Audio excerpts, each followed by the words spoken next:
Hello everyone, it is Erin Floto here, and I am here sharing my May plan with me.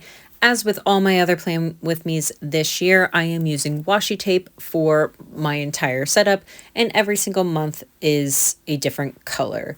This month I spun the wheel and it came up with a dark blue. I had so many washi tapes in the blue category that I did have to switch it into a dark blue category and a light blue category. So later this year, you will see a light blue category as well. And for some of them, they have light blue in them, but I have so many light blue ones that if there was a question or it could kind of teeter on the edge, I did put them in the dark blue category. Just like with my other setups, I did use the offset cut using my Cricut to make these headers. So basically I cut the word out using sticker paper and then cut an offset of that so it makes that kind of bubble look. And then I put on the sticker paper on the colored paper and then pasted it into my bullet journal.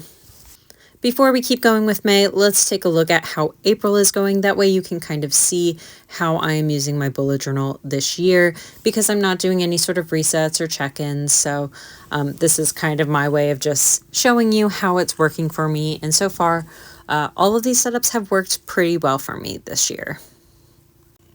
I honestly thought that by now, I would have a more difficult time with the fact that every single month has the same spreads. But honestly, I've adapted them quite a bit each month, particularly the exercise log. I've been filling that one out quite differently each month. So it's kind of kept the freshness alive for me. So I have been working with the same layout. So this layout is my 7x7 calendar. So 7 boxes wide, 7 down. This is a B5 notebook, so I do have a lot more space available in this particular notebook. I have my section for goals and finances over on the left. And again, this has been pretty consistent for all of my setups so far this year. The thing I'm surprised about the most is that I have not needed weeklies at all. I did kind of start the year in January having some sort of weekly section and then doing dailies, but the weekly section was very, very small.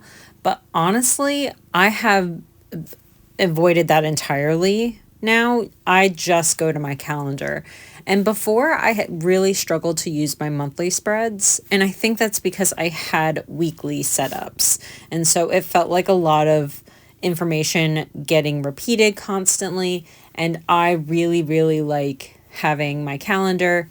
I update it on a weekly basis. On Monday, like when I start work, for example, I put in all of my work meetings. I kind of have to switch to doing that by the day though, because I swear all of my meetings get moved all the time. I don't know who else works like that 9 to 5 culture where meetings just get moved around quite a bit. People are working on stuff, schedules conflict or something pops up or something to that effect. And I really hate having things crossed out in my notebook. So I have been doing that on my weekly pages or on my monthly pages. But it's not my favorite thing. And you can see I kind of messed up there doing the boxes. But moving on, we are doing our exercise log. So this is the same thing. It is 7x7, but there's no spaces in between. And basically what I use for this is what is my exercise. I have an Apple Watch, so I usually track my rings and things like that. I track my rest days on here, what types of workouts I'm doing. My workouts have been a little scattered lately. That's for a very specific reason that I won't get into right now, but at some point I will go ahead and tell you guys why my exercises are a little bit funky. But for now, I am dealing with it and at least I'm continuing to stay active. I've been doing a lot more biking because we have an indoor bike rather than doing strength training, and that has worked out pretty well for me.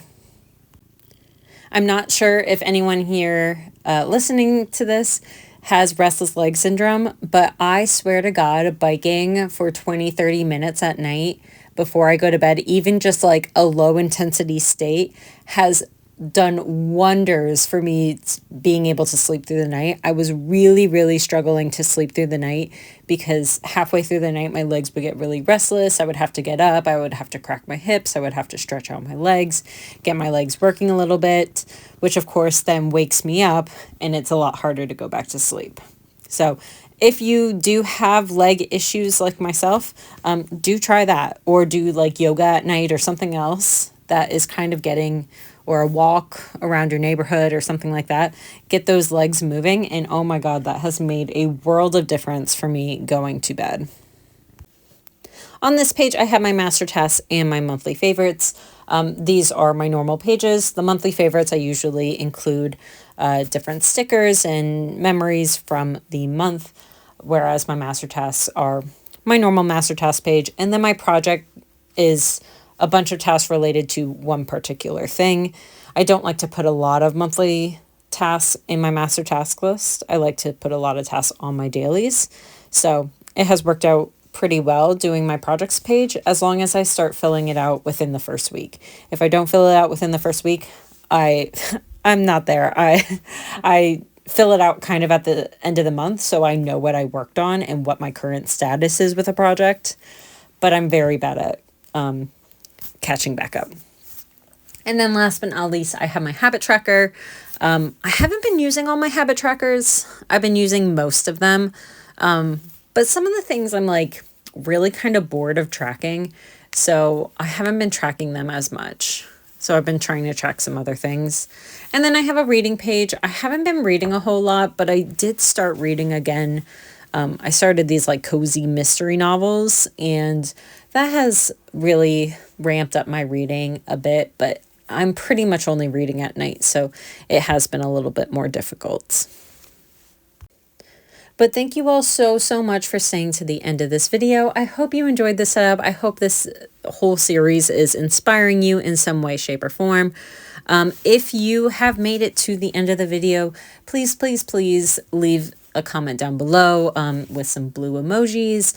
And if there's anything going on in May that you're looking forward to, please leave them in the comments below. It really helps the algorithm and all that kind of stuff. So I would really appreciate it. And thank you so much, and I will see you next time. Bye, everyone.